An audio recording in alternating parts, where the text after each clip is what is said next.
The war was finally over, but for the soldier, it did not feel like victory. The sky was quiet, the guns had stopped, and the alarms no longer echoed through the broken metal halls of the base. Still, his chest felt heavy, as if every memory of the battlefield was pressing down on him. He walked slowly across the dusty ground, looking at the ruins around him. Burned ships, collapsed walls, and empty helmets reminded him of people who would never return home. Some had been his friends. Some had laughed with him, trained with him, and dreamed about going back to normal life. Now they were only memories he wished he could erase, but somehow held even tighter. He was one of the few who survived the front lines. Everyone said he should be proud, but he didn't feel proud at all. He felt tired. He felt older than he was. When he looked in the mirror earlier that morning, he barely recognized himself.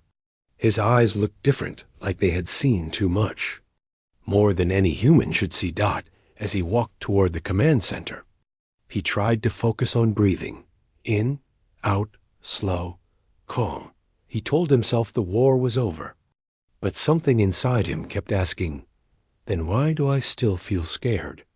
He wondered if fear was something that stayed even when danger was gone. The base was busy with people packing equipment, cleaning up, and preparing to return to Earth or other safe zones. Some joked around, trying to lighten the mood. Others sat alone, staring into space, lost in their thoughts just like him. Everywhere he looked, he saw the same expression relief mixed with confusion. Peace was strange after years of violence.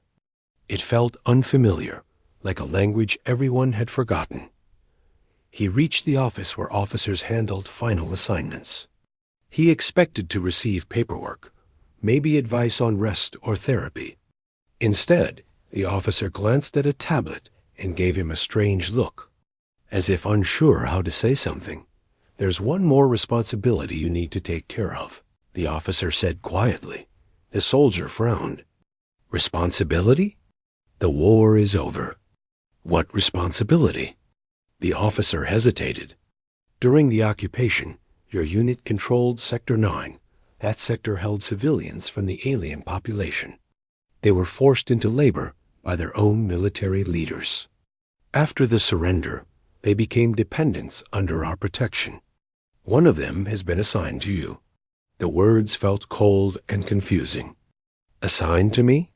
He asked, not sure he heard correctly. Yes, a young female civilian. Her records list her as a servant. The system matched her to whoever held command in her region, meaning you. Until further decisions are made, she's under your care. The soldier stared at the floor. He didn't want this. He didn't understand why anyone would assign a living being to him as if she were equipment. It didn't feel right. The thought of someone being labeled a servant made his stomach twist. He had seen enough control and pain in the war. He didn't want to be part of anything like that again. I don't want a servant, he said, his voice flat but firm. This isn't optional, the officer replied. Until the council finalizes new policies, she needs a guardian. Someone responsible. Someone with a record like yours. The soldier didn't feel responsible. He felt broken. But refusing would only cause more problems for the girl. The last thing he wanted was for her to be thrown into some cold holding camp. After a long silence, he nodded slowly. He didn't agree with the situation, but he could at least keep her safe. They led him to a small room near the edge of the base. Inside, sitting quietly on a metal chair, was the alien girl. She was thin, almost delicate, with pale skin that seemed to shimmer faintly under the lights. Her eyes were large and bright, but they held fear-deep, silent fear. She didn't look at him at first. She kept her head down, hands folded tightly in her lap, as if she was waiting for an order or punishment. For a moment, he didn't speak. He didn't know what to say. He could feel how tense she was, how scared. Finally, he took a step forward and cleared his throat gently. I'm not here to hurt you, he said quietly. I don't want anything from you. You're safe." She did not respond. She only nodded slightly, as if she had been trained to agree with anything said to her. It made his heart ache. She wasn't acting like a free person. She was acting like someone who expected control. The officer handed him a small file and left the room. The door closed, leaving only the two of them. The soldier stood there awkwardly, unsure what to do. He felt like his presence alone made her uncomfortable. He took a step back to give her space. "You can stand if you want," he said gently. "Or sit, or whatever you're comfortable with." Still no answer. She kept her eyes low, her breathing short and shaky. He realized she might not understand his words well. Or maybe she understood too well and was afraid to speak. After a few minutes of silence, he motioned toward the hallway. "Let's go. I'll find you a place to stay. Somewhere calm." She slowly got up, moving like she expected someone to yell at her for doing it wrong. She followed him, but not beside him, several steps behind, like a shadow. Every now and then, she glanced around nervously, as if someone might appear and drag her away. The soldier noticed and felt a growing anger not at her, but at whatever life had taught her to fear so deeply. They walked through the base. Some soldiers stared, whispering quietly. He could guess what they were thinking. Many people still saw aliens as enemies, even though the war was over. He wished he could shield her from their eyes, their assumptions, their judgments. He brought her to a small, quiet cabin near the outer fence. It was simple, but warm. A bed, a table, clean blankets. He opened the door and stepped aside so she could enter first. She paused, waiting for permission, even though he had already opened the door for her. "It's okay," he said softly. "This is for you. You can rest here." She entered slowly and stood near the wall, unsure what to do. He placed some food on the table, nothing fancy, just simple rations. He noticed she stared at it with uncertainty, as if she didn't know whether she was allowed to touch it. "You can eat," he said. "It's yours." Still, she waited. Only when he gently pushed the plate closer did she finally sit down. She took small bites, careful and quiet. Not a single sound came from her except her breathing. The soldier sat on the other side of the room, giving her space. He didn't ask questions. He didn't push her to talk. He understood enough about trauma to know that silence was sometimes the only thing a hurting person could manage. As she ate, he thought about everything that had happened. The war, the losses, the destruction. And now this a girl who had been treated like property, handed to him by a system that didn't understand the meaning of freedom. He didn't know what the future would bring, but he knew one thing for sure. He would not treat her like a servant. He would not control her. If anything, he would help her find her own life, her own choices, her own voice. Even if he didn't know how to start, he knew that kindness was better than silence. When she finished eating, she looked up for the first time. Their eyes met. It was only a second, but in that second, he saw something fragile like a tiny spark of hope trying to come back to life. She quickly looked away again, but the moment stayed with him. He stood up and walked toward the door. "I'll be nearby if you need anything," he said softly. "You're safe here. No orders, no punishment. Just rest." She didn't speak, but she nodded, just once. A small, shaky nod. He stepped outside and closed the door gently behind him. The night air was cool, and for the first time since the war ended, he felt something shift inside him, not relief, not happiness, but a small sense of purpose. The war had taken so much from him, from everyone. But maybe, in this quiet place, a new kind of responsibility could begin, not forced, not demanded, but human. He didn't know her story yet, and she didn't know his. But in the aftermath of a long and painful war, Two strangers now stood at the beginning of something neither of them understood. And for the first time in days, he took a deep breath that didn't feel heavy. The days passed slowly in the quiet cabin. The soldier tried to focus on small routines, checking the perimeter, repairing equipment, and organizing supplies. He had been trained to act in crises, to follow orders, and to make decisions under pressure. Now, without the chaos of war around him, even simple tasks felt strange. Everything seemed to move too slowly, and his mind wandered back to the battles he had survived. The faces of lost friends haunted him at times, and some nights he woke up drenched in sweat, reliving moments he wished he could forget. The alien girl stayed mostly quiet. She would wake at odd hours, sit by the window, and watch the sky. Sometimes she hummed a soft, almost musical tune, but she never spoke more than a few words. The soldier watched her from a distance, trying to understand her, trying to respect her space. He knew she had lived under strict control for most of her life. Her movements, her reactions, even the way she ate her food, everything showed someone who was trained to obey and never question. He wanted to reach out, but he didn't know how to break through the walls she had built around herself. One morning, he brought her a small tray of breakfast. He placed it gently on the table and stepped back, giving her room. She looked at it carefully, her large eyes scanning the simple meal as if it were unfamiliar. After a moment, she touched the food and took a small bite.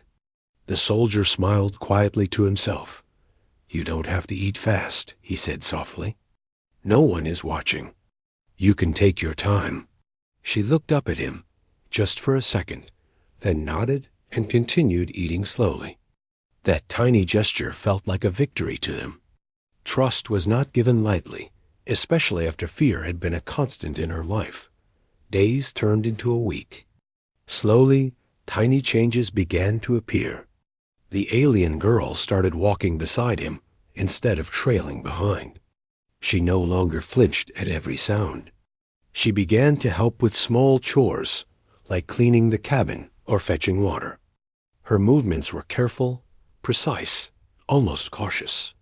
But it was a start. The soldier noticed that she seemed curious about simple things, the way light reflected off the metal walls, the wind through the trees, the smell of fresh water. These were things he had taken for granted, things that had been normal in life before the war. He realized that for her, everything was new. Everything was a discovery. He decided to be patient and let her explore in her own time. One afternoon, while he was repairing a broken solar panel, she approached him. She carried a small tool in her hands, imitating what he was doing. He looked at her, surprised. "You want to help?" he asked gently. She nodded, her hands trembling slightly as she held the tool. He showed her how to tighten a bolt, how to hold the equipment safely, and how to check the wiring. She listened carefully, absorbing every word. For the first time, she asked a question. "Why? Why do you help me?" She asked in a soft voice that the soldier paused. It was the first time she had spoken more than a few words. He could see that speaking was not easy for her. He knelt to be closer to her level. "Because you are not a servant," he said simply. "You are a person. You deserve to be safe. You deserve to be free. I don't want anything from you except for you to be yourself." She blinked, as if the words were strange to her. No one had ever said such things before. Her people had been taught that humans were in charge, that obedience was safety, and that questions were dangerous. Yet here was someone showing her kindness without expectation. Over time, she began to talk more. Slowly, hesitantly, she shared small pieces of her life. She told him about her family, how she had a younger sibling who had been taken during the war, and parents she had not seen in years. She told him about the village she grew up in, the foods they used to eat, the games children played. Her voice was quiet, sometimes trembling, but there was a spark of life in it that had not been there before. The soldier listened without interrupting. He did not offer advice or correct her. He only listened. He understood that listening was powerful. By letting her tell her story, he was giving her something she had never had before: control over her own words. Evenings were the hardest. The alien girl often stared out the window at the stars, silent. Sometimes she whispered to herself in her native language, words he could not understand. He didn't ask her to translate. He only watched from a distance, respecting her space. He knew that healing was slow, and that trust could not be rushed. That one evening, a small storm rolled in. The wind howled through the trees, and the first drops of rain splashed against the roof. The girl jumped slightly at every loud sound.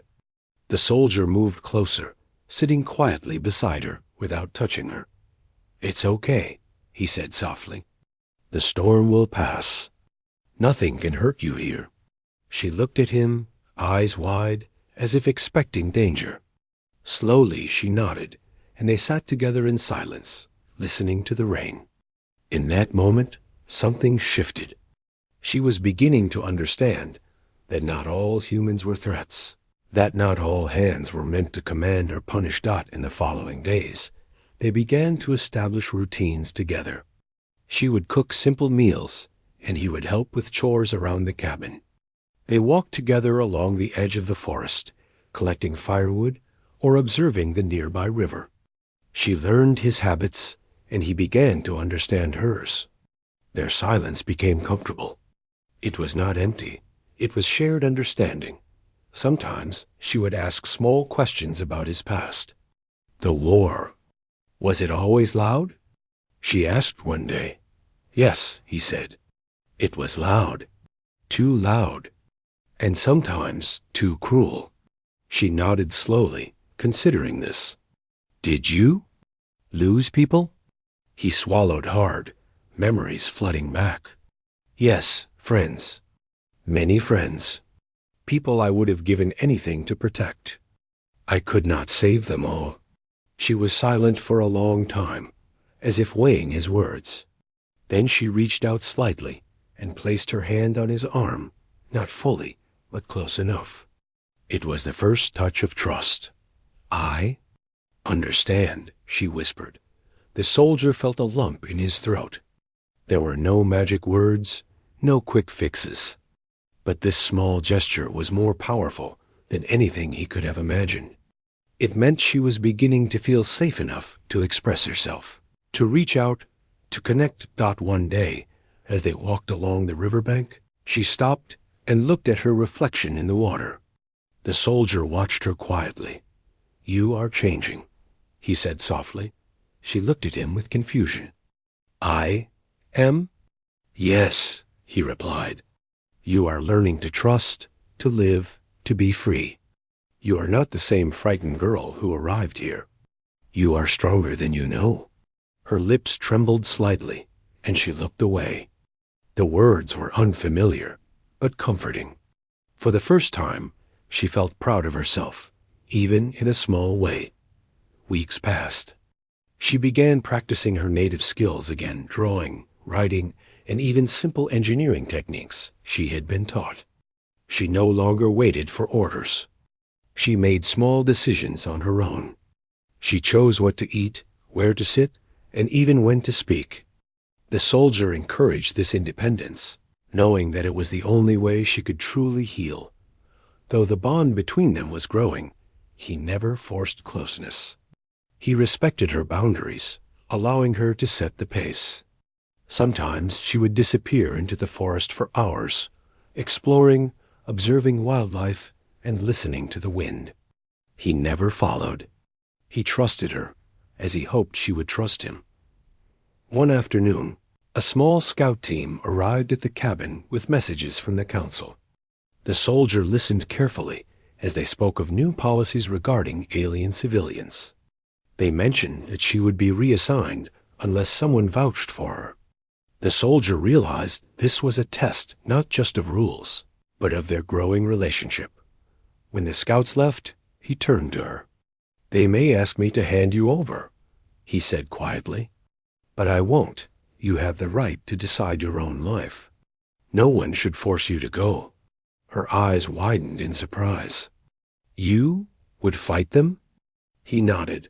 Yes, if it meant keeping you free. I don't want you to live in fear again. She looked down at her hands, tears forming. I don't know what to say. You don't have to say anything, he replied. Just live. That's enough for now. In the following days, they continued their routines. The alien girl began to smile more often, even laugh softly at small things. The soldier found himself smiling in return, a rare feeling of warmth in the aftermath of so much destruction. They were still strangers in many ways, yet slowly, in small steps. They were becoming companions, people who relied on each other, not out of obligation, but out of trust and shared humanity. Evenings remained quiet, but no longer tense. She would hum softly, sit near him as he repaired tools, or simply watch the stars. The soldier felt a cautious hope stirring inside him. Perhaps after everything, something new and gentle could grow from the ashes of war. The alien girl was still fragile, still learning, still afraid of the world outside. But under his protection and through his patience, she began to understand that freedom was not frightening, that not all humans were cruel, and that life could be lived on her own terms. And in that slow, careful journey, the soldier realized something as well. He was not just helping her heal. She was helping him heal too, reminding him that trust, patience, and kindness were still possible in a broken universe. That it was not a story of command or ownership. It was a story of two lives, damaged by war, learning to breathe again, and learning that even in silence, connection could exist. By the end of part 2, a fragile bond had formed. She was no longer only a frightened girl. The days grew longer as the alien girl began to explore more of her new surroundings. She was learning to move through the cabin and the small yard without fear. She even began helping with the chores in ways she had never done before, sweeping the floors, fetching water from the river, and tending to a small garden the soldier had started. The soldier watched quietly, letting her discover her own rhythm. He knew that trust grew slowly and could not be forced. Every small step she took was a victory. She had begun to speak more, though hesitantly. Her words were careful, measured, as if she were testing whether it was safe to use her voice. Some days she would ask about the world outside, asking about humans who were not soldiers, about the towns she might someday see, or about the rivers and forests that stretched beyond the base. He answered as honestly as he could, explaining simple things without judgment. People can be kind, he told her one day while they sat on the bank of the river. Not everyone is like the soldiers you knew in the war. Many want to help, not hurt. You will see it when the time comes. She looked at him with wide eyes, almost in disbelief. Really? She asked softly. Not everyone is cruel? No, he said gently. Not everyone. There are good people, even in a broken world. She thought about this quietly for a long moment, then nodded. She didn't fully understand it yet, but hearing it gave her hope. The soldier noticed other small changes in her. She began drawing in a small notebook she had found among her few possessions. At first, the drawings were simple trees, mountains, rivers, but over time, they grew more detailed. Sometimes she drew her home village, the streets and houses she had known before the war. Other times, she drew faces of people she missed, or strange new creatures she imagined from her dreams. When she showed him her drawings, he would nod and smile, encouraging her. You have a good eye for detail, he said one day. You notice things most people miss. She smiled faintly at this. It was one of the first times she had shown pride in her abilities. The soldier also began to notice how intelligent she was. She remembered everything he showed her, whether it was repairing a broken device, identifying plants, or predicting weather changes. He realized she had learned to survive in the harshest conditions, and now she could use those skills freely without fear. The potential she had was extraordinary, and he felt a deep responsibility to protect that dot. Despite these improvements, fear still lingered in her movements. She flinched when doors slammed, when dogs barked in the distance, and even when he raised his hand, even if it was just to point at something. Every sudden sound reminded her of the strict punishments she had endured in her past. The soldier never scolded her or rushed her. He only moved slowly, spoke softly, and allowed her to regain her composure in her own time. One afternoon, as the sun began to dip toward the horizon, she asked something that surprised him. "Why? Why did you stay with me?" She asked quietly. He paused. He had not expected this question so soon. She was asking not about the chores, or the cabin, or the food, but about him, about his choice to remain in her life when the world offered him freedom from responsibility. "Because it is the right thing to do," he said simply. "You did not ask to be in this situation. No one should be forced into fear or control. I cannot fix everything the war took from you, but I can make sure you are safe now. That is why I stay." She looked at him, searching his face as if trying to understand something larger than herself. Slowly, she nodded. She did not fully understand his words, but she felt the honesty behind them. For the first time, she sensed that someone was choosing her well-being freely. Not because of rules, not because of obligation, but because it was the right thing to do. The next few days brought a small adventure. The soldier took her beyond the cabin, to the edge of the forest that surrounded the base. They walked slowly, stopping often to examine plants, listen to birds, and watch the flowing river. At first, she stayed very close to him, never straying more than a few steps. But gradually, she began to explore on her own, crouching to touch flowers, examining stones, and following the movement of insects. "You are brave," he said softly. "It is not easy to leave what is familiar, but you are doing it." She paused, looking at him with a faint smile. I try," she said. The soldier felt a warmth in his chest. This small smile was a sign of progress. She was learning to face the world, not with fear, but with curiosity. One evening, as they returned to the cabin, she began to speak about her past. She told him small stories about her family, the games she played with her siblings, and the celebrations they held before the war. Each story was a window into a life that had been interrupted by conflict. She spoke carefully, choosing her words as if they might be dangerous, but she spoke nonetheless. "You had a family?" The soldier asked gently. "Yes," she said, her voice trembling. I have a brother, I think, and parents. I do not know where they are now. The war took them." He nodded silently. Words were difficult in this moment. There was no comfort he could offer that would bring them back, but he could listen. That was what mattered. "Tell me about them," he said softly. "If you want to." And so she did. She described her brother's laughter, her mother's cooking, her father's stories. She spoke slowly, sometimes stopping to catch her breath, sometimes looking away from him, as if the memories were painful but precious. The soldier did not interrupt. He did not offer advice. He only listened. He understood that listening was sometimes more powerful than words. By allowing her to tell her story, he was giving her back a piece of herself that had been lost. Over time, she began asking questions about him, too. "Did you lose people?" she asked one evening as they sat by the fire. He closed his eyes for a moment, recalling the memories he had tried to push away. "Yes," he said quietly.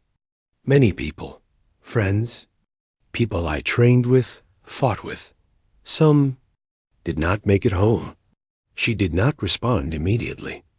She only sat quietly, letting his words sink in. After a long pause, she reached out and lightly touched his arm, a small gesture of empathy and connection. "You survived," she said softly. "Yes," he said. "But surviving is not easy. The memories, they stay with you." She nodded slowly, understanding in her own way. Though she had suffered, she could see that his pain was real too. In that moment, an unspoken bond formed between them, not of master and servant, but of two survivors who shared a quiet understanding of loss, fear, and hope. The alien girl also began to show her skills. She remembered engineering principles, repair techniques, and survival knowledge that the soldier had long admired. She helped him fix broken equipment, maintain the cabin, and even find new ways to collect water efficiently. Each time she contributed, he praised her work, emphasizing that her efforts were her own, not obligations. "You did this," he said one day after she repaired a broken water pump. "You figured it out. Not because I told you to, but because you wanted to. That is important?" She smiled faintly, a small light in her eyes. It was different from before. The confidence was quiet, but it was there. As the days passed, the alien girl continued to learn freedom. She was no longer afraid to speak, to explore, to touch, or to make decisions. The soldier saw the change not as sudden, but as a steady growth, a patient rebuilding of trust and independence. One evening, a small council communication arrived. The council reminded him that she was still legally listed as a dependent and that future assignments could be made. The soldier did not show the message to her immediately. He wanted her to feel safe before she faced any reminders of her past life. Instead, he focused on the present. He encouraged her to explore the small garden, to draw, to repair equipment, or to simply sit and watch the stars. They talked about the future in gentle ways, what she might want to do, where she might go, and what she could learn. For the first time, she began to imagine a life that was not dictated by fear or control. A life where she could choose her own path. By the end of Part 3, the alien girl had changed in ways that were visible not just in her actions, but in her presence. She walked more confidently, spoke more clearly, and even smiled openly. The soldier saw in her not a dependent or a servant, but a person beginning to reclaim her life. And in helping her, he too found a sense of purpose, a reason to face the quiet world after war, a reason to hope that humanity and compassion could still survive. Together, they continued learning from one another. Each small step forward was a victory, each shared moment a thread weaving trust and understanding. They were not yet fully healed, not yet fully free from the shadows of their pasts, but they were moving forward together, cautiously. And with growing strength, the soldier realized that healing was not a single moment, but a journey. And she, the alien girl, was taking that journey with him. And in the quiet of the cabin, the forest, and the stars above, they both began to understand what it meant to live again. The days had grown calm, almost peaceful, in ways the soldier had never imagined after the chaos of war. The alien girl had settled into a rhythm of her own, moving around the cabin confidently, helping with chores, and exploring the small yard. They had shared many quiet moments sitting by the river, observing birds, and even laughing softly at small, silly things she noticed in the forest. It was not the life she had once known, nor the one the soldier had hoped for, but it was theirs, fragile and gentle, built slowly through trust and patience. One morning, as they were preparing breakfast, a message arrived from the military council. The soldier read it carefully, frowning as he absorbed the words. It seemed that the aftermath of the war was not as calm as it appeared. A faction of the defeated alien army had regrouped. They were seeking revenge, targeting survivors who had escaped their control people like the girl. The council's message was clear.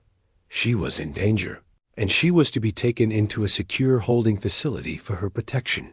The soldier felt a tight knot form in his chest.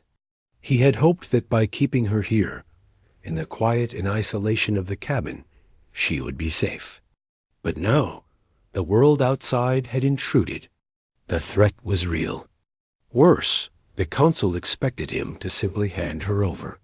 He read the message again, feeling anger and frustration boil beneath his calm exterior. This was not protection, it was control. It was the same system that had taken so much from her in the past. He turned to her. She was sitting by the table, humming softly, unaware of the message he had just received. He hesitated for a moment, trying to choose his words carefully. "There's something I need to tell you," he said gently. She looked up, her large eyes wide with curiosity. People outside are looking for you," he continued. "They might try to take you away, to keep you in a place where you have no freedom. They call it protection, but it is not. It is control." Her eyes widened, and for the first time in days, fear returned. She hugged her knees to her chest, rocking slightly, as if trying to shrink from the world. "Take me." "Away?" she whispered. "No," he said firmly, kneeling beside her. "I will not let happen. You will not go back to a place where fear is your only companion. You are free here, and I will protect that freedom, no matter what it takes." Her gaze softened, though tears glimmered in the corners of her eyes. "You really mean that?" "Yes," he said, his voice steady. "No one can take you from me unless you want them to. You have a choice now. You can decide your own life, and I will respect it." For a long moment, she did not speak. Then she looked down at her hands and whispered, I do not want to go back." The soldier nodded. "Then you won't, I promise." The next days were tense. The soldier strengthened the cabin's defenses, checking for any signs of intrusion, setting simple alarms, and ensuring that they could detect anyone approaching. He knew that this was only a temporary measure, but it was necessary. He also knew that the girl needed reassurance, not just security measures. He spent hours explaining to her what they were doing, not in frightening detail, but in ways she could understand. "These steps," he said, pointing to the small barriers and alarms, "are just to make sure no one surprises us. They cannot take your freedom from you. We are careful so you can stay safe and choose your own life."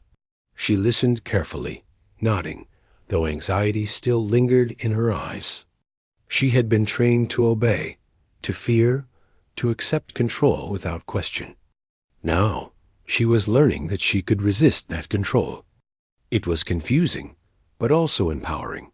One evening, as they sat by the fire, she finally asked something that had been on her mind for weeks. "Why do you care?" She asked softly. He looked at her for a long moment. It was a simple question, but the answer was not simple. "Because you are human too, in your own way," he said. "Or maybe, not human, but alive. You deserve to live your life freely, without fear. No one should control you. That is why I care." She did not respond immediately. Instead, she studied the flames dancing in the fire, her expression thoughtful. After a while, she spoke again. I have never had someone care like that," she said quietly. "That is because no one taught you it was possible," he said. "But it is. And it is real." Her hands trembled slightly as she reached toward him, resting lightly on his arm. He did not move, only allowed the touch. It was a small gesture, but it spoke volumes. She was learning to trust not only the world around her, but him specifically. The days continued with this careful balanced safety, reassurance, and small lessons in freedom. The soldier showed her how to handle tools, repair simple devices, and even cook small meals for herself. He let her make choices, small and large, and praised her efforts. Every choice she made independently was a victory, a tiny reclaiming of her own life. Then came the test. One morning, a small team of council officers arrived at the cabin. They had been informed that the soldier was responsible for the girl and were now tasked with taking her into official protection. The soldier met them at the door, standing tall but calm. "She stays with me," he said firmly. The officers exchanged glances, unsure how to respond. "Military protocol requires her reassignment," one of them said. "You cannot refuse." "I can," he replied. "Not because I disobey orders, but because she has the right to choose her own life. You will not take her without her consent." The alien girl, who had been standing behind him, stepped forward. She looked at the officers, then at him. Her voice was quiet, but steady. "Will not go," she said. "I choose to stay. I choose to stay with him." The officers were momentarily silent, surprised by the girl's declaration. No one had ever given her the chance to speak for herself. After a tense pause, they finally nodded and left, muttering about the unusual situation. The soldier exhaled slowly. The girl had taken a significant step. She had learned that her voice mattered, that her choices mattered. The bond between them was no longer just about care. It was now also about respect. In the days following this confrontation, the alien girl became more confident. She explored further into the forest, learning to identify edible plants, safe paths, and hidden streams. The soldier accompanied her at first, then began allowing her to wander alone, trusting her instincts. Each successful return from these small adventures built her confidence further. She also began teaching him some of her skills. She showed him how to recognize subtle changes in the environment, to understand patterns in animal behavior, and even how to make simple remedies from local herbs. The soldier was impressed. He realized that she was not merely surviving, she was thriving. Evenings became times of shared stories. The girl recounted fragments of her past, not as a servant, but as a person with experiences, memories, and emotions. The soldier shared some of his own stories too, carefully selecting those that would not frighten her. They laughed at small things, teased each other gently, and even debated small ideas about the world. One night, as they sat under the stars, she turned to him. "Do you trust me?" she asked. He smiled faintly. "I do. More than you know." Her eyes shimmered in the moonlight. "I trust you too," she said softly. It was a moment of quiet triumph. Trust had been built slowly, through patience, kindness, and respect. Fear no longer controlled her every action. She had learned that safety could coexist with freedom, that strength could come without domination. As Part 4 drew to a close, the soldier and the alien girl were no longer simply protector and dependent. They were companions, two beings who had survived the worst of war and were now learning the meaning of choice, respect, and shared humanity. The outside world remained uncertain and dangerous. But within the walls of their small cabin and the surrounding forest, they were free to grow, free to trust, and free to decide their own paths. They both knew the threat had not vanished entirely, that danger could return at any moment. Yet they faced it together, stronger for the trust they had built and the bond they had formed. In a universe still scarred by war, they had discovered a small corner of hope, a place where healing, choice, and humanity could thrive. The days at the cabin had grown quieter, almost peaceful, but the soldier knew better than to trust complete calm. The threat outside still lingered, the memory of the faction that had sought the alien girls still fresh. Though the immediate danger had passed, the Council's rules and the shadow of the war's consequences remained. He knew that they could not hide forever. Freedom, even in its quietest moments, often attracted attention. One morning, as the first light of the sun filtered through the trees, a small group of council envoys arrived at the cabin. They were not soldiers, but officials, people who believed in procedure and rules more than survival. They carried papers, data pads, and official stamps that seemed to measure authority rather than compassion. The soldier met them at the door, his stance calm but firm. He had learned from past encounters that calmness often carried more weight than aggression. "You are responsible for this individual," one of the envoys said, pointing toward the alien girl who stood a few steps behind the soldier. "The council has received reports that she is not under proper supervision. She must be processed and reassigned to a secure facility." The soldier shook his head slowly. "She will not be reassigned. She is free to make her own choices, and she has chosen to remain here. I am not refusing your instructions. I am ensuring her right to self-determination." The envoy raised an eyebrow. "Self-determination? She is listed as a dependent. Your responsibility is to follow protocol." "I am following a higher protocol," the soldier said calmly. "The protocol of morality. She is not property. She is not a case number. She is a person, and she has the right to choose her own life." The alien girl, standing quietly behind him, hesitated.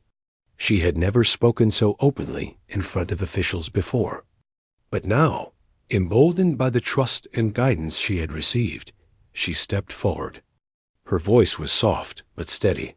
"I choose to stay," she said. "I am free. I want to stay here with him." The envoys exchanged surprised glances. No one had ever allowed her to speak for herself. For decades, her people had been trained to obey without question, to remain silent under authority. And now she was asserting her own will, a small act of rebellion against a system that had long denied her freedom. After a long pause, one of the envoys spoke. "Very well. Your choice will be noted. However, the council may revisit this decision in the future." The soldier nodded, accepting the compromise. He knew the future was uncertain, but for now, the girl's freedom was secured. The weeks that followed were filled with both learning and discovery. The alien girl continued to explore the forest, study the river, and learn skills she had long been denied. She learned how to fish with simple lines, how to identify edible plants, and even how to build small structures from fallen branches. Each accomplishment gave her confidence, and each time she succeeded, the soldier celebrated quietly with her, never pushing, never commanding, only encouraging. They also began to talk more openly about the future. The alien girl asked questions about the human world, its cities, its people, its ways of life. The soldier answered as honestly as he could, explaining not just facts, but human behavior and emotion. He spoke of hope and failure, courage and mistakes, emphasizing that life was not about control, but about choices. "You have survived so much," he said one evening as they sat by the fire. "You know fear, loss, and pain, but you are learning that the world can also be kind. That is the most important lesson." She looked at him thoughtfully. "Kind people can exist even after war?" "Yes," he replied. "Even when the world seems broken, kindness can survive. And it can grow if people allow it." She nodded slowly, absorbing the meaning. It was a lesson that took her years to understand, but she was beginning to grasp it, one small step at a time. Their companionship deepened in ways neither of them could have expected. They shared quiet meals, repaired broken equipment together, and sometimes simply sat in silence, watching the sun rise or set. In those moments, words were unnecessary. Trust, understanding, and companionship spoke more loudly than any speech. One day, as they walked along the edge of the forest, the alien girl stopped suddenly. She crouched down, examining a small plant that had grown near the riverbank. "Is this safe to eat?" she asked. The soldier knelt beside her, examining the leaves. "Yes," he said after a moment. "You have a good eye. You notice things I would have missed." She smiled faintly. learned from you. And you have your own knowledge too, he said. You are not just learning, you are teaching. That is equally important. Their conversation was interrupted by a distant noise branches snapping underfoot. Both of them froze, listening. The soldier's hand instinctively went to the small sidearm he kept nearby, though he did not raise it. The girl stepped slightly behind him, watching with alert eyes. It was only a deer, bounding through the underbrush. The tension released slowly, and they both laughed softly. The moment reminded them that the world could be unpredictable, sometimes frightening, but also sometimes full of simple, unexpected beauty. The alien girl's confidence grew with each passing day. She began to make small decisions about her life, what to eat, when to explore, how to arrange the cabin. Each choice, though seemingly minor, reinforced her sense of autonomy. The soldier never took credit for her progress. He understood that real change came from within, not from direction or control. Evenings often became times for reflection. They would sit together by the river, watching the stars, and talk about what they hoped for in the future. The alien girl expressed a desire to one day see the larger world, to visit other lands, and to meet people outside the confines of the cabin and the forest. The soldier encouraged her dreams, reminding her that the world could be harsh, but also that courage and choice could carve paths through fear. You have already survived more than most, he said one night. If you want to see the world, you will. And when you do, you will be stronger because of everything you've been through. She looked at him, eyes shining in the firelight. I want to try, she said softly. He nodded, feeling a sense of pride he had not allowed himself to feel in years. This was not about control or obligation. It was about empowerment. She was learning to be herself, to trust her instincts, and to embrace her freedom fully.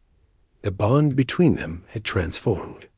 It was no longer solely about protection or survival. It had become a partnership, rooted in mutual respect, trust, and understanding. The soldier had once thought of himself as a guardian, responsible for her safety.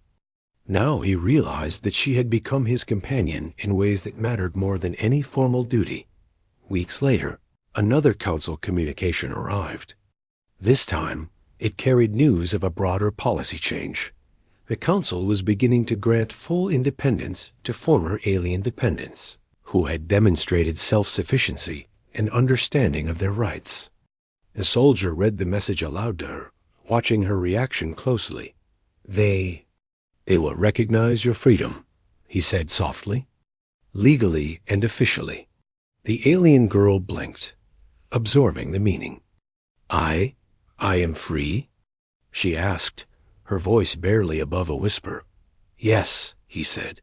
You have always been free in spirit, but now the world will recognize it too.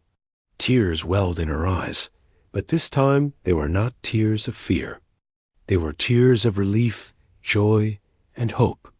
She had come a long way from the frightened, cautious girl who had arrived at the cabin weeks ago.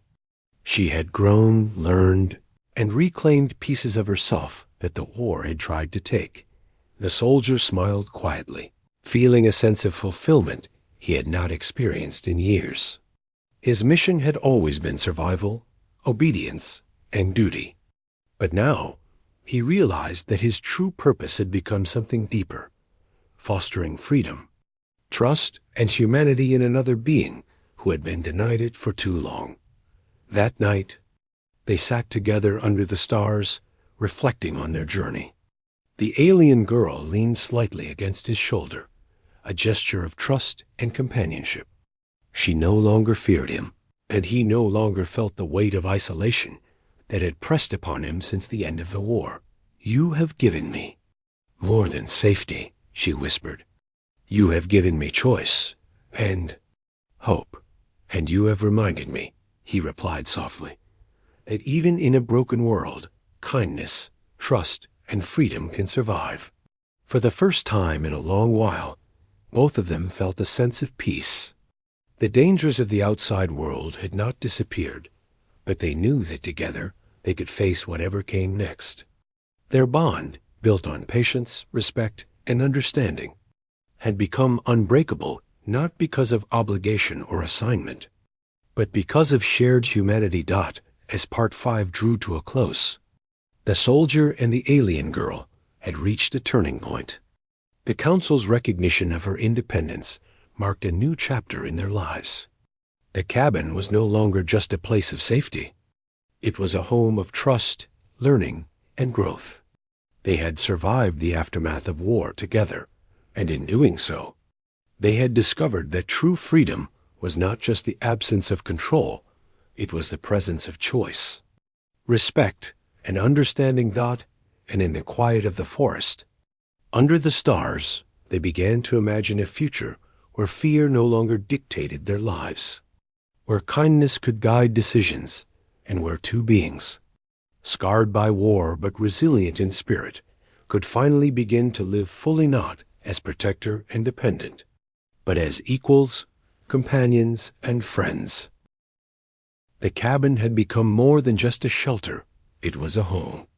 The alien girl moved through it with a sense of ownership now, arranging her small possessions, tending to the garden, and cooking simple meals for herself. She no longer relied entirely on the soldier for guidance, though he remained a steady presence beside her. The peace they had built together felt fragile, but it was real. It had been earned through patience, trust, and countless small victories. One morning, as the sunlight spilled through the windows, the soldier watched her carefully. She was repairing a small water collector they had made together. Her hands were steady, her movements confident, and the faint smile on her face reflected pride in her own skills. He realized, once again, how far she had come. The frightened, silent girl who had arrived weeks ago had been replaced by someone alive. Alert and capable. "You have improved a lot," he said quietly, careful not to startle her. She looked up and smiled. I am learning. Because of you." He shook his head gently. "No, you are learning because you chose to. I only helped you remember that choice is yours." Her smile widened faintly, and she returned to her work, humming softly. The soldier knew that this independence was the true measure of their success. She was no longer just surviving, she was living. The days continued with routines that felt both ordinary and precious. They would wake early to fetch water from the river, tend to the small garden, and repair anything that had broken in the cabin. The alien girl had learned to recognize signs of changing weather, identify edible plants, and even track small animals for food or study. Every skill she learned was another step toward complete autonomy. Despite the calm, the soldier remained cautious. The world outside was still unpredictable, and threats could arise at any moment. He began teaching her basic self-defense techniques, not for aggression, but for safety.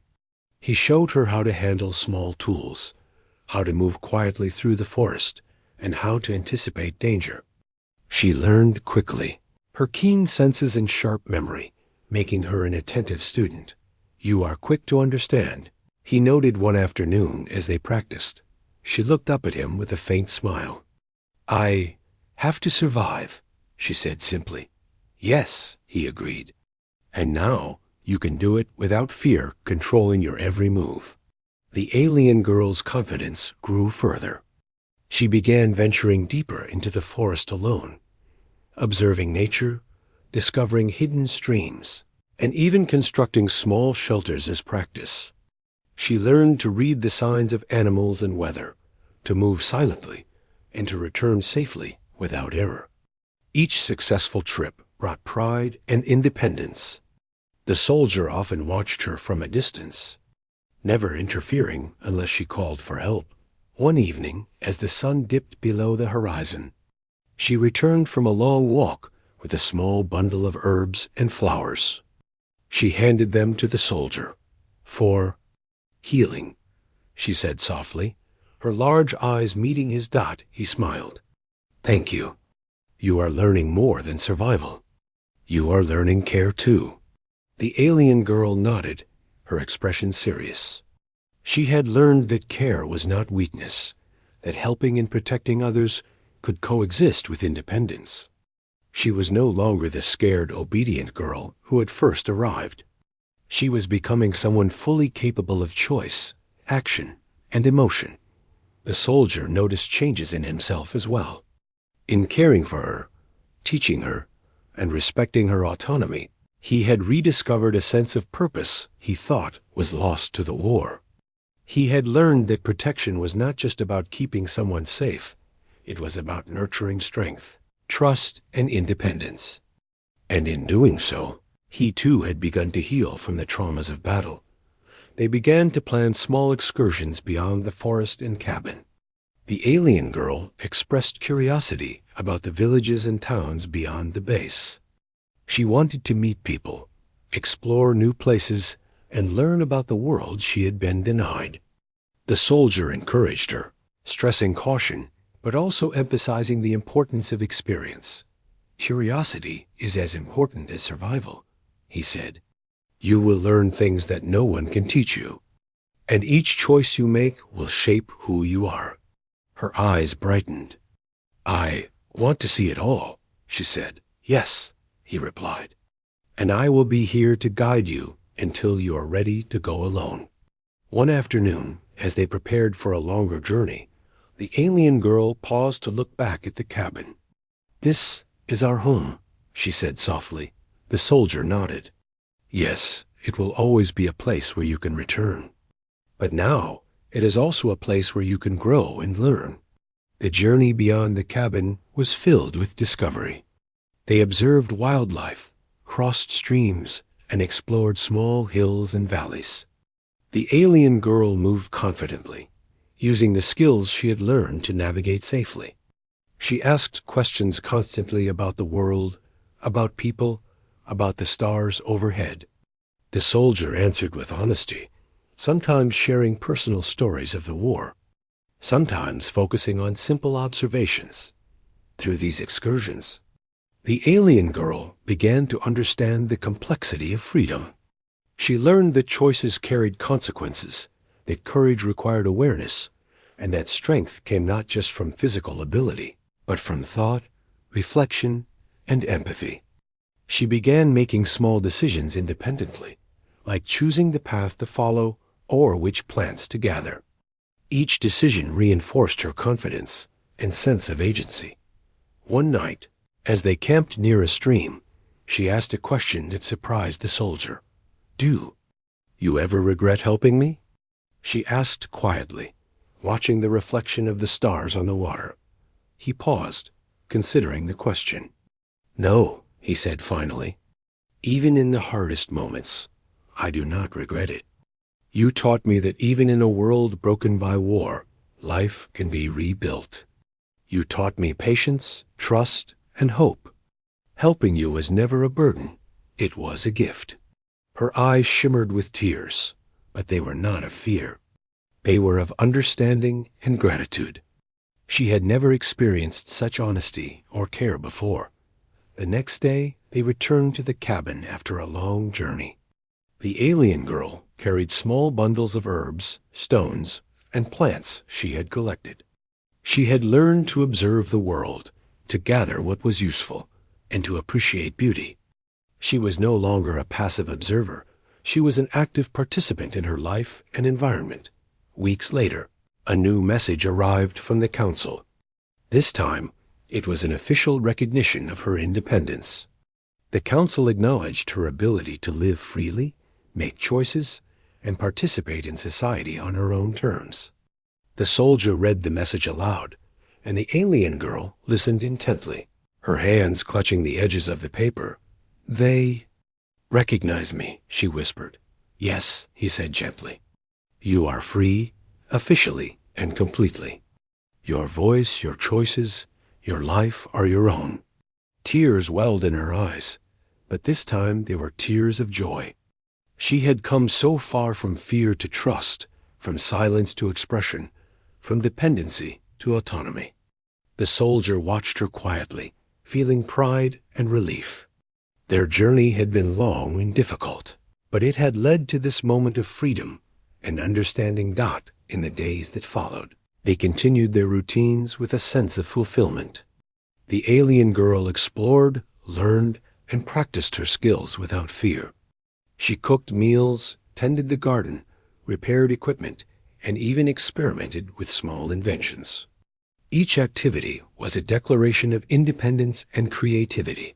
The soldier, in turn, found peace in his role, not as a master, guardian, or protector, but as a companion, teacher, and friend. Their bond was no longer defined by obligation or survival, but by mutual respect, shared experience, and trust. One evening, as they sat by the river watching the stars, the alien girl spoke softly. "I understand now," she said. "Freedom is not just being safe. It is choosing, deciding, and living. And trust is part of that." "Yes," he replied. "You have learned it well. And now the world is yours to explore with confidence, courage, and care." For the first time, she smiled fully and freely. It was a smile that reflected not just relief, but understanding, independence, and hope. She had survived the aftermath of war, claimed her freedom, and learned to trust not only the soldier, but herself. The soldier felt a sense of completion as well. Their journey had transformed both of them. They had begun as protector and dependent, haunted by fear and uncertainty. They had grown into companions, resilient and strong, capable of facing the world together or separately, with trust, respect, and hope guiding their steps. As Part 6 came to a close, the alien girl stood at the edge of the forest, looking out at the horizon. The soldier stood beside her, not above, not commanding, but equal, watching her discover the world she had once feared. Together, they had survived the aftermath of a war that had taken so much from both humans and aliens. Together, they had built a future defined by choice, trust, and freedom. And as the stars began to shine overhead, the alien girl took her first full, independent steps into the wider world, knowing that she was free, and that she could face whatever came next with courage, skill, and the knowledge that someone had believed in her when no one else had. Their story, forged in the quiet aftermath of destruction, ended not with fear or control, but with life resilient, bright, and entirely their own.